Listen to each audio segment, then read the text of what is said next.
From PNC News, it's your host, Luella Lacinio. Half a day you're watching Coffee with the Candidates Double Shot. I'm Luella Lucinio from PNC News First. Today we are here with Dr. Robert Underwood, who's running for Congress this November. Dr. Robert Underwood doesn't need any introductions. He was a former delegate and probably the longest running president of the University of Guam. Hi, Dr. Underwood. So, how's the campaign coming along? Good morning. The campaign's going very well. We're reaching out to a lot of people. We're doing a lot of Zoom meetings. Having a lot of conversations. And so even in spite of the obvious situation that we're in, where in a normal campaign, you're advised to press the flesh. And of course, we can't do that in this environment. But so we've made up for it by, I think, not only technology, but we continue to talk to people here on the ground. And that's very engaging because we get a lot of ideas. So aside, I guess, from the COVID-19 situation that we're facing right now on Guam, so what is the difference between your campaign before, like years before, and your campaign now? Well, the most obvious one is that you can't have large meetings, you can't have rallies, and in a way, that's of some benefit, but of course, the issue is really how do you communicate your ideas and your ideals to the people? And that's the challenge of every candidate, and it's the challenge of every campaign. And regardless of whether you do it through whatever means you utilize, you still have that challenge. And I'm happy to state, I think without equivocation, that our campaign has presented a complete platform. Our campaign has presented a series of ideas and ideals which we think meet the needs of the people of Guam, and we think, and I certainly believe, will help resolve many of the issues that we have in our relationship with the federal government and move us towards economic stability and healthcare stability and educational stability. So, you had several news conferences where you announced your platform. So, aside from your plans for Guam, what would you like to tell the people of Guam at this point in time, with less than a month before the election? Well, I want to tell people that Guam has only one voice in Washington, D.C. It has only one voice, and you have to trust in that voice. And that voice must trust you. And we're running a campaign where we are based on principles of honesty and integrity and trustworthy service. The people of Guam deserve a representative that is trustworthy. The people of Guam deserve a representative who works with all of the people of Guam and the leadership of Guam. The role of the delegate is to fight like heck in Washington, D.C., but to work collaboratively to the greatest extent possible with the leadership and the people of Guam, drawing on their strengths, drawing on their ideas, incorporating them, and then using that as fuel, as energy for the complicated struggles that we have in Washington, D.C. I've had that experience in the past. I've proven that I can work collaboratively with any political party, with all segments of the community. I've proven that over and over again, not only in my previous service as delegate, but certainly as a requirement as president of the University of Guam. So having that experience of drawing from the strength of the people of Guam and then presenting it as a unified agenda and presenting it in a way in which people can trust in their leadership. One representative, that's all we have in Washington, D.C. And we must make sure that we trust that leadership. So, for my final question, so are you confident of winning this November?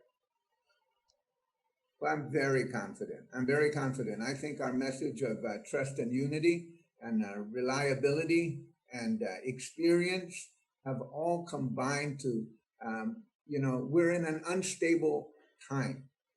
And when we're in an unstable time, people want people who can provide an avenue, a way to reach stability. They don't want more drama, more concerns, more sidebar conversations. They want to trust that one voice in Washington, D.C. So I feel very good. I think we're reaching out in many and multiple ways. I'm just surprised at the number of people who volunteer to come forward with their support. And so we're doing very well in that regard. And I feel very confident. And I just, again, humbly, because this is a 2 year contract. Nobody has a right to this position. It's a 2 year contract, and you, the people of Guam, have a right to decide who's going to get the next 2 year contract. So I humbly ask for your consideration, and I humbly ask for your vote. Thank you, Dr. Underwood. And that's it for me here. Up next, we have Mama Shar with more questions.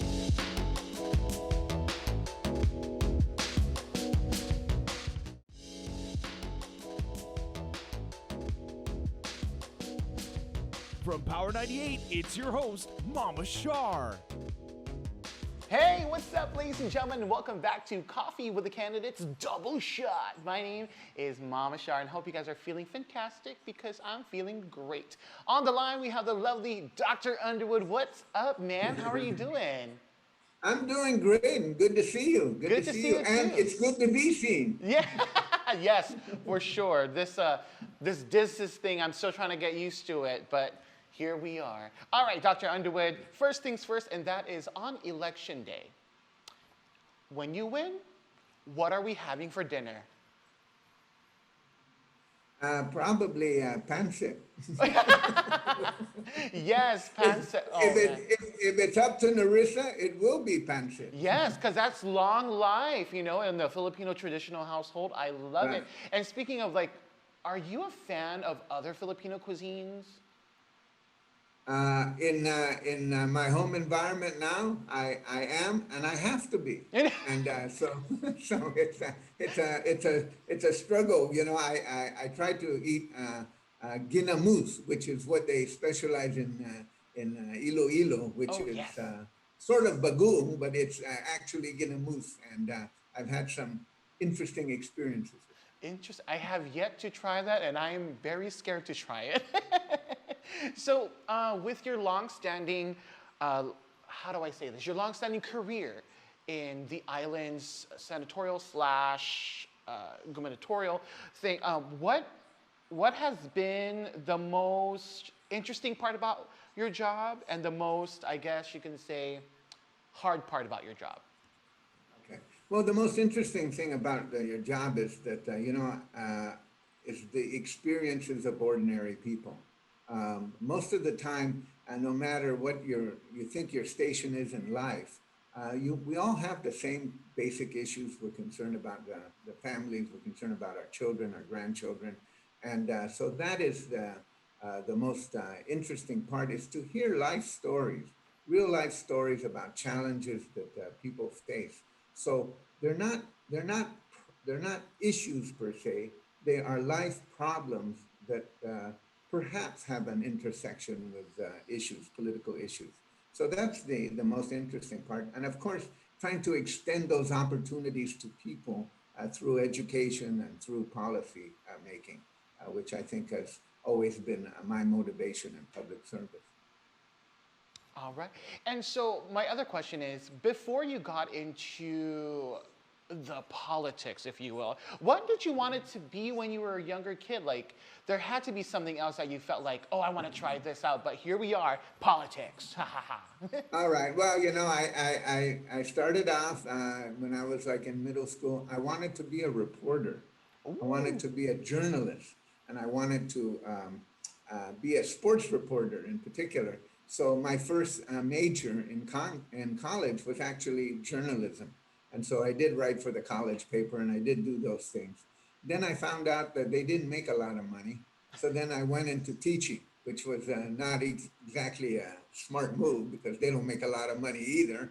But, I did go into teaching. So I wanted to be a reporter. For a time, I really wanted to have a military career. When I was in high school in California, I was part of a kind of an ROTC-like program where I was envisioning my life as a military officer as well. But eventually, I ended up teaching, and through my love for the island and public policy and just interacting with people, I kind of wound my way into politics. Actually, into my 40s. Awesome. And so I know you were mentioning about you love the island. What is probably your most favorite thing about Guam? I mean, if you say around the island, no, no. We want to hear something really interesting. Like, what is your favorite thing about our home here?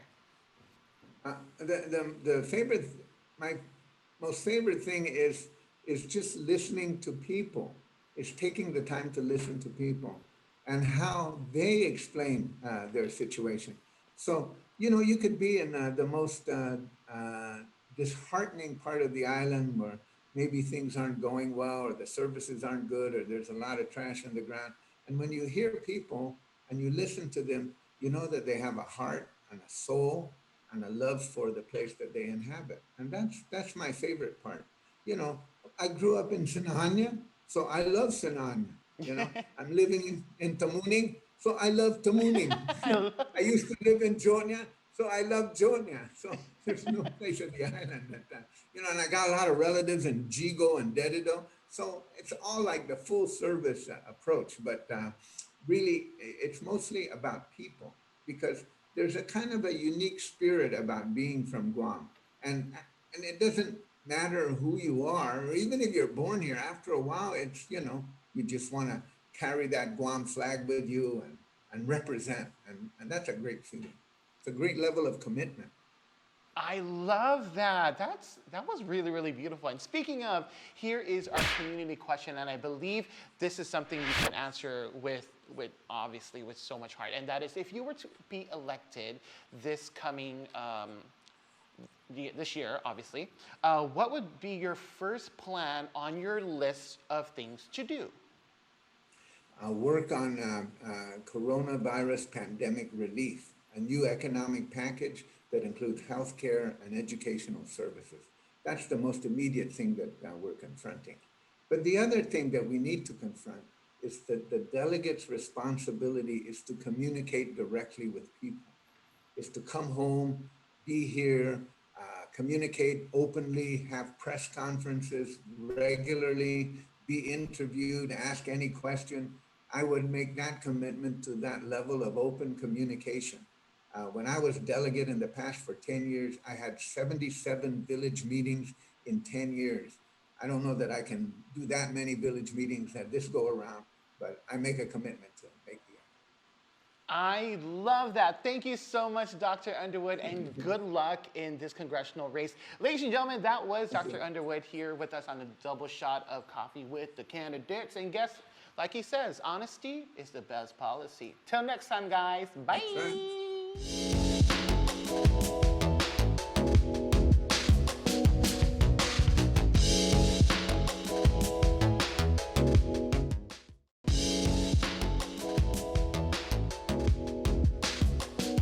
Half a day you're watching Coffee with the Candidates Double Shot. I'm Luella Lucina from PNC News First. And today we're having a conversation with former Senator and former Port Authority General Manager Joanne Brown, who's running under the Republican Party. Hi, Ms. Joanne, how are you? Hi, Luella, how are you? Good afternoon. Good afternoon. So now let's get straight to the questions. Okay. So if elected for the next cycle, what would be your legislative priorities? Any bill that you'd like to introduce and why? Well, certainly with the circumstances that our island is going through right now with this whole COVID situation, I think government finances is a very important thing that we need to look at, and certainly reducing the cost of government is something that I would be looking at addressing. But I think even more importantly, the foundation under which our whole government process is built on. I've been very concerned about the issue of corruption in our government. That's something that I will be focused on. Certainly when I was appointed to the position as Port General Manager, I was sent there to address implementing and furthering the implementation of the Port Modernization Plan, and also to address corruption and certainly root that out wherever it may be. At the port. And I think that in order to address other critical issues that we need for our community, our people want to see more roads built. They certainly want to see more schools built. They want their healthcare issues, especially during this time, to be addressed. And I don't think you can ensure that public resources and finances are going to those critical priorities unless you ensure that our government is free of corruption. And that's certainly something a little different for me and a definite focus for me in running in this term for the Guam legislature after all these years. Thank you for your answer. And the port is also, of course, tied to the island's economy. So Sure. this is a critical time given that we are in a pandemic. So any ideas that you'd like the government to implement to stimulate the economy? Well, I think we're going to need to address how we can balance. It's unfortunate this year, and I think we're not going to reflect well back on this year dealing with COVID. I mean, this time a year ago, this was unimaginable what our island is going through, and certainly what the world is going through with this particular pandemic. But I think we need to look at how can we balance that process? How can we live and function and still keep a viable economy, which I think is declining every day, that businesses are shut down and not operating. It is the private sector that generates the revenue that the government depends on, not just for taxes and fees, but certainly to employ our people. And while we have received federal assistance, I think there's an end date to that. And more importantly, we want to keep our people working. It's very important for a lot of people, not just to earn a job for their income, but to get up in the morning and have a purpose and have a direction. But certainly right now, finances is a very, very critical concern in our community. And I think the longer we sustain keeping businesses closed and not operating, the longer it's going to be for us to recover and the more damage that's going to be done long term. So I definitely want to see what we can do to assist that process and how can we manage, how can we live with this? Mm-hmm. Certainly we're optimistic that they're going to have a vaccine that we can get. But again, that might be, at the end of the year, that might be mid part of next year from what we're hearing. And so how can we balance and keep our economy and our people moving between now and then? I see. So any ideas I know the budget is also tied to, the fiscal budget is also tied to how, Sure. How we are going to survive, I guess, or go through the pandemic. So any ideas for the budget and what areas do you think needs more funding than others? Well, I think even though the legislature recently passed a budget, I mean, back in the day when I was previously in the Guam legislature, we were lucky if we dealt with a budget under $600 million annually. And now that budget has almost come to $1 billion a year. So the budget's almost doubled. I've no doubt that the budget that was recently passed for this upcoming fiscal year 2021 is going to have to be revisited. I don't think that the revenue estimates that have been put forth are realistic. I think they're artificial.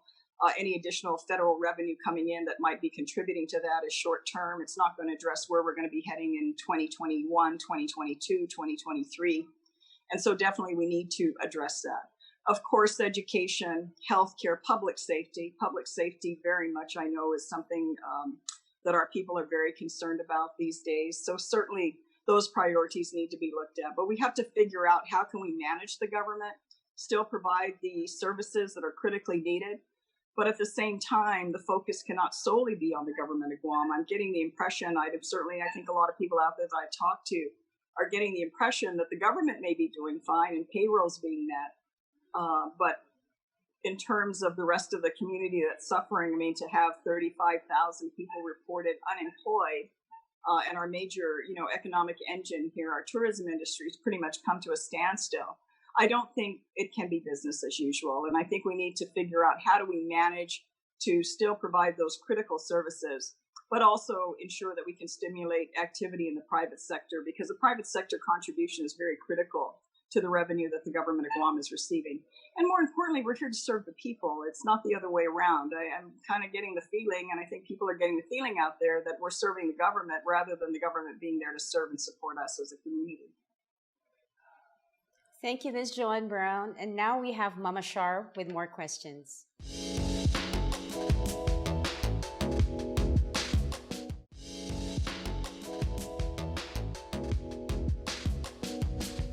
From Power 98, it's your host, Mama Shar.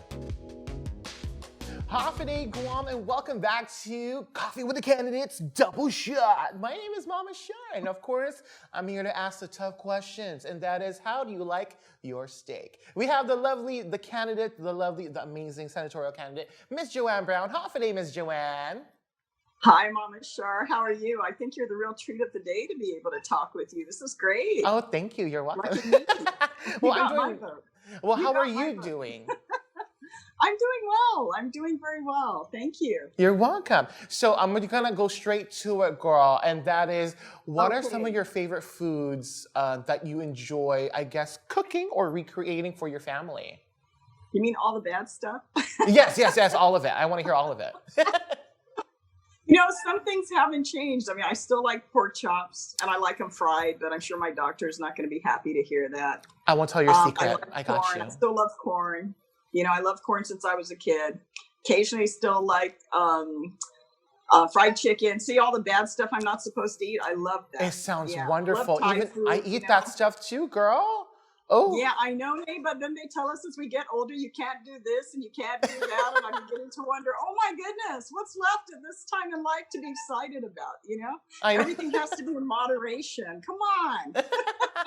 We're getting older. There has to be something more fun, you know? So, Right. yeah, they all tell you all the things you can't do anymore, which is not as enjoyable. And speaking of enjoyable, so fun fact, you actually have been in the senatorial game for a long time, since even when I was a kid. I remember seeing your posters. Oh, I know. everywhere. See, oh my gosh, I hope I don't look that old. But, you know, I first ran for office 26 years ago. I think the only other candidate in this election that's ahead of me is Congressman Underwood, and he was only by 2 years. I think he first ran for Congress in 1992. Yes. And I ran for the Guam legislature when I was still in my 20s in 1994. So, yes, we're stretching back. I'm from a whole different generation, believe it or not. Well, I love it. I love that you're coming back, because I know you left for a little bit, but now you're coming back. Yeah. What is a mindset that you're going into this candidacy of senatorial? Well, certainly with just everything we're going through right now, I mean, that's kind of what motivated me after all these years. I never thought I'd run for office again, but when I started to see how decisions were being made, it did make a lot of sense to me. I kind of felt we were a little in the twilight zone in terms of some of how these things were being done. And I don't think the real priorities right now of our people are what is well reflected in how our government is operating these days, and especially under such challenging times with this whole COVID situation. And I'm highly disappointed with the lack of accountability. One of the main issues that I'm focusing on in this campaign is the corruption of the government of Guam. And while those are not as enjoyable things to talk about, I think a lot of people out there that I hear from, that I see, that I run into when I'm out and about, I think a lot of people are very concerned, because if we don't have a good, clean, transparent government as the foundation of everything else that we're doing, we're not ensuring that the money of our people is going where it needs to go. And as you know, Mama Shar, right now with how things are and how challenged we are with revenues and businesses closing down, and our major tourism industry pretty much has come to a standstill because of this whole COVID situation. More the reason we need to clean out our government and rebuild better. I love that. Thank you so much. And you know, since we're already in that serious part of the interview, we do have a question from the community, and that is, how is the government's performance during the pandemic in terms of transparency? I think a little more work needs to be done. If not, in some cases, some would argue a lot more work needs to be done, particularly how decisions are being made. I mean, we hear the physicians advisory group, and I know they're made up of a lot, you know, professional medical people in our community. But I think how those decisions get made and explaining that to the public to understand that.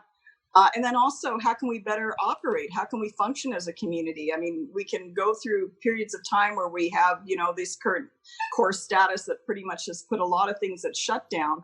But I don't think that's something we can sustain over time. I think we have to figure out, because we don't know exactly if or when the vaccine is going to be created that's hopefully going to alleviate a lot of the issues.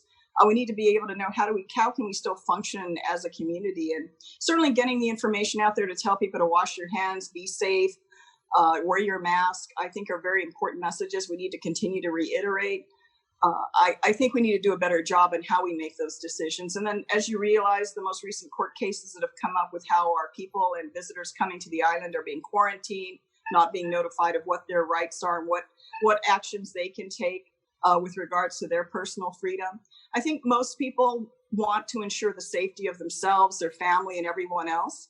But I think the government can be doing a lot better job, because when you're infringing upon the freedoms of people, even though we might believe it's in their best interests, we need to ensure that we're doing it properly and legally. And the more information that can be given out, including how decisions are being made on why these restrictions are in place, I think you get a more supportive response from the community if they see how those decisions are being made. And I have not seen as much of that information being provided from these groups that are supposedly advising the governor on making these decisions that impact the entire island. Awesome. Thank you so much, Ms. Jurama, for taking your time, for having fun with me this Thank morning. you. Mama Shar, I just want to tell you, I love listening to you. I enjoy your programs. I love listening to your voice, and I love it when you sing. You're very, I mean, I know you're not running for office, but you're such a joy. You Thank really you are. so I mean, with much. everything going on, it's really nice to hear from you, because you're just bubbly and you just make people feel good. So keep doing what you're doing, because we really need a dose of that these days. Thank you. Stop it. I'm not running for office. Come on. You're wonderful and you know it. Thank you so much, Ms. Joanne Brown. It's Ladies so and good to gentlemen, talk to you please again. don't Thank forget to you. vote. It's going to be amazing. And that was our senatorial candidate, Ms. Joanne Brown. And my name is Mama Shah. We're going to go ahead and skadoot-da-doot out here in the boot. It's Coffee with the Candidates, double shot.